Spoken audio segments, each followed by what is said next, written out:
Dear children, how are you all? Hope that you are all safe in your home. How is your 9th standard lessons are going on? Good? Children, can you understand who am I? My children may understood who am I. Okay? Welcome to this class, children. Children, some common questions to you. Who is the administrator of your family, children? Each and every family is administered by your parents. Parents are given to us by our God. Like the same, who is the CM of our state? Who is the PM of our country? Chief Minister and Prime Minister, they are the authorities who are administering the state and the country respectively. How they are elected? Can you think about that? How the CM and PM are elected? Do you have the right to elect them? Yes, you do, but not now. After you completed the age of 18 years, you have the right to elect them. At present, you are children, so you cannot elect the CM or PM or some other ministers or members of legislative assemblies. Do you know the process of election in India? For all these questions, we are going to get answer from this lesson. This is civics lesson 2. We are going to learn about the election process in India and about political parties and also some pressure groups in India. Let us enter the lesson, children.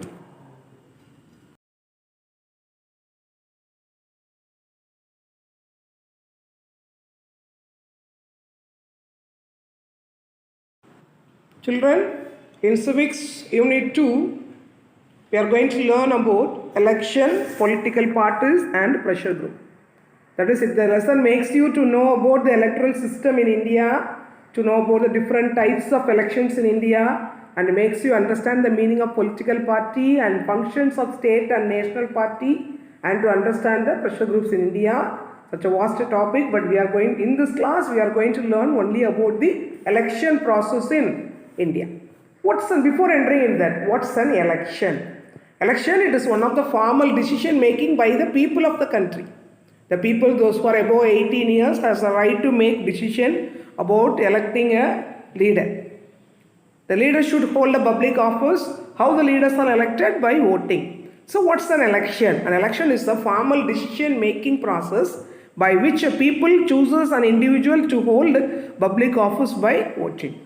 The electoral system in India, we got independence from the British people. Already you learned about that in 8th standard a lot. So from the British people, that is from United Kingdom, we have adapted the system of current electoral process. That is, India is a socialist country, secular country, and one of the largest democratic republic in the world.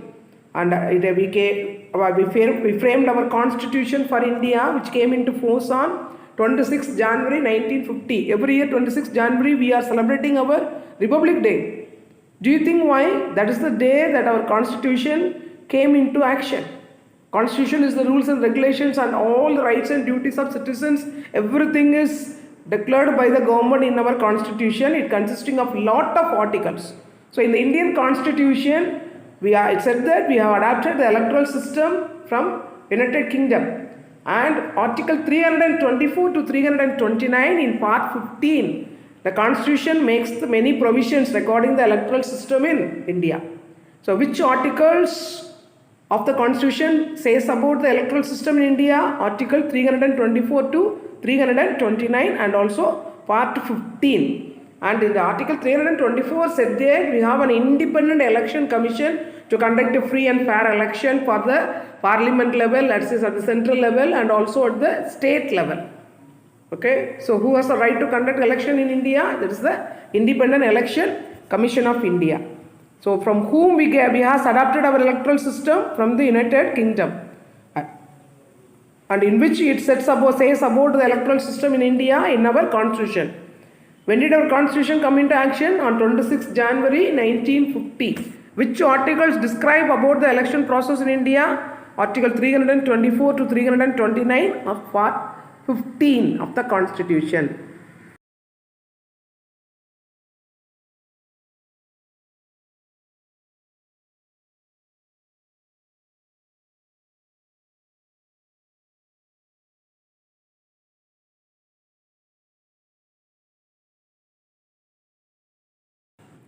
In our country, we have governments at two levels. One is at national level and another one is at state level. At national level, the government is known as the central government, and the administrative building for that is the parliament. Parliament consists of two houses, Lok Sabha and Rajya Sabha.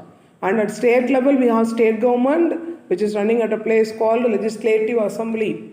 Already you know that where is the Legislative Assembly of Tamil Nadu located? In Chennai. The Fort St. George, which was constructed by the British, was our state legislative state legislative assembly. And both the governments, they make provisions for preparation of electoral rolls, delimitation of the constituencies, and other matters to secure our constitution, especially while conducting the election.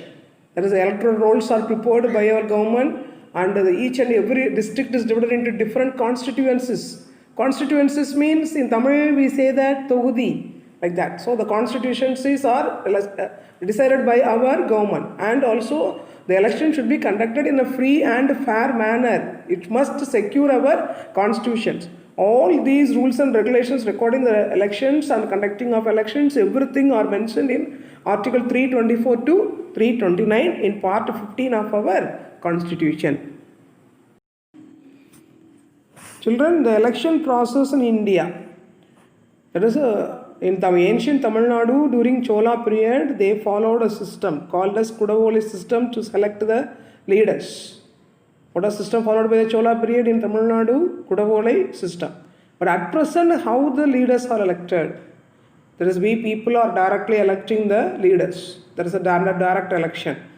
That is called as people, those who are above 18 years of age, irrespective of their caste, religion, and anything. Irrespective of your status, every one of us has the right to vote.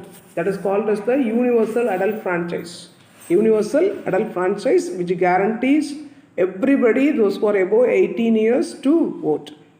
And nowadays what we are using, we are not using any Kudavolai or Kudams to select the leaders, but we are using the electronic mediums, which is called by the name VVPAT. What does the VVPAT means? Voters Verified Paper Audit Trial. It was introduced in 2014 in India. VVPAT. Expansion of that is Voters Verified Paper Audit Trial. You may see the machine which was introduced in 2014. It is an electronic machine which makes the election conducted in a free and fair manner. And one more thing is introduced in our election process nowadays, that is introduction of nota. Have you heard about that nota? Nota means none of the above. Suppose among the candidates who are all conducted in the election, if you don't want to vote for any of the leaders which are not, those who are not satisfying yourself, so you can follow the nota system. Nota means that is the none of the above. There is a special symbol given in the VVPAT to vote for the nota. That is also introduced in India in 2014. India was the 14th country to use the nota. It was introduced in so many countries. India was the 14th country to use the nota. So nowadays the election process is conducted in an electronic system method. So this picture shows you that Kudavole system, and it describes about the universal adult suffrage. And this is the picture of the VVPAT, and which guarantees our free and fair election. This symbol stands for the nota. That is, we don't want to elect anyone else, we can choose the nota. And every year we are celebrating 25th January as our National Voters' Day. In our country, the elections are conducted by Election Commission of India. According to Article 324 of the Constitution provides for an independent election commission. That is, this election commission does not come under the control of the state government or the central government. Do you think why they are not under the control of any of the government? Because if they are under the control of any of the government, they should act in favor of such government.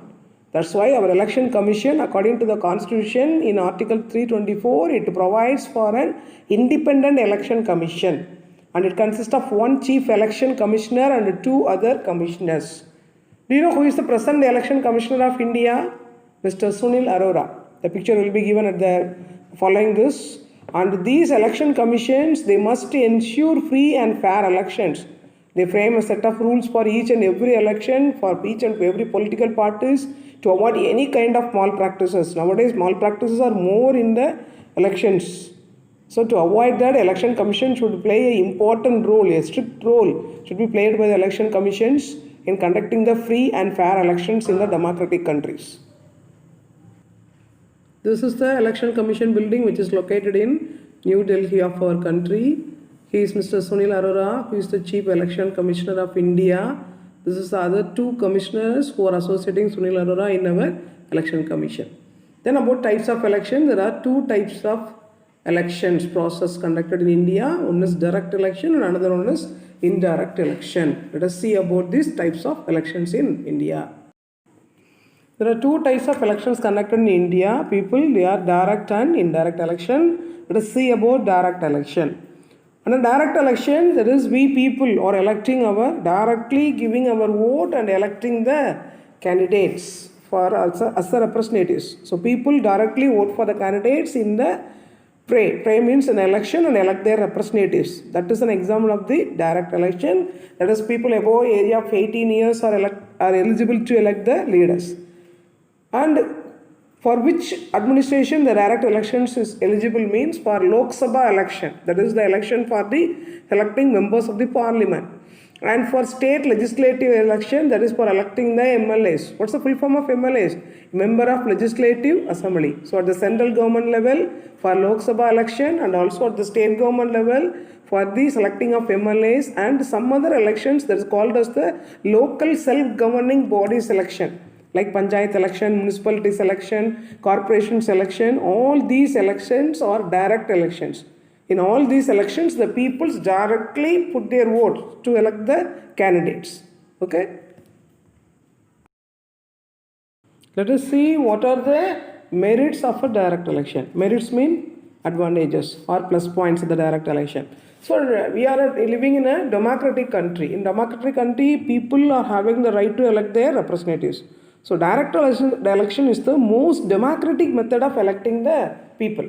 And as we are giving our votes, it educates the people to know about the government activities. Because each and every time before the people giving their votes, they must know about the present government, what are their activities, what are the welfare activities due by the government to the people, everything they want to know about that. So the direct election, which is a more democratic method, and also it educates the people about the government activities. And also it encourages the people to play an active role in participating in the election. Because direct election means the votes must be given by the people. They must know about the government activities. They must know about the candidate, those who are conducting in the election. And they must know about the other important things about the government activities and everything. So it encourages the people to very actively participate in the election. And also it gives powers to the people. Peoples, we are having the power to elect our leaders. That is possible only under the direct election. So the direct election empowers the people to elect their leaders by themselves.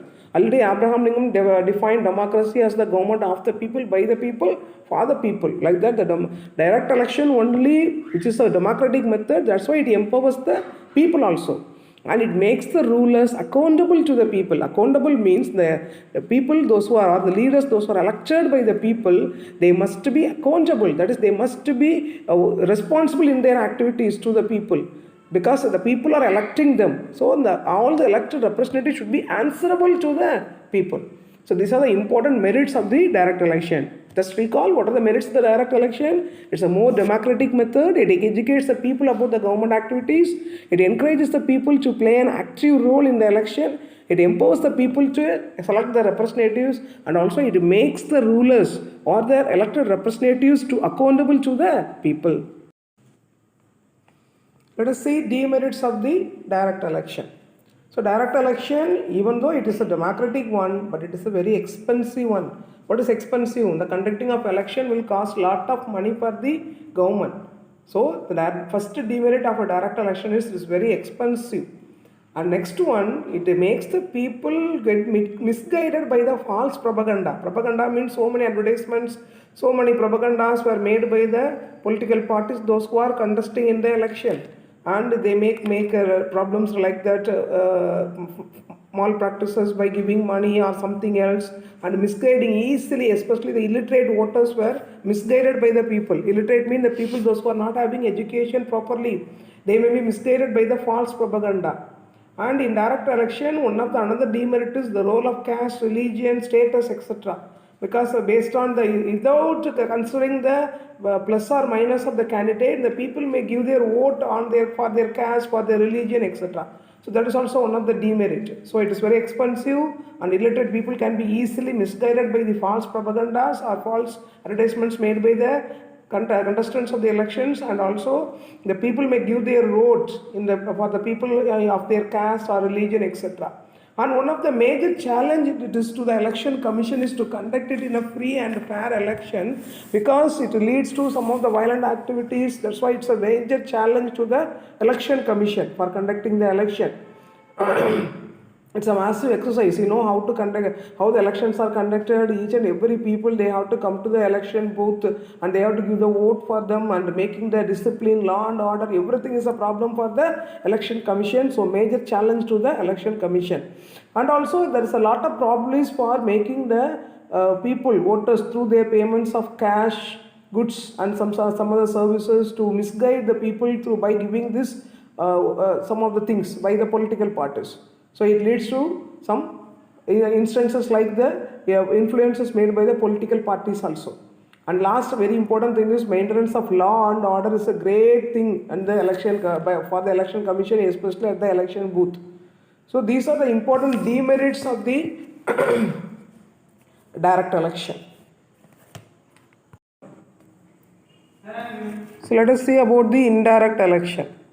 So indirect election, people are not directly participating in that. Just think that the President of India, Vice President of India, they are not elected by the people.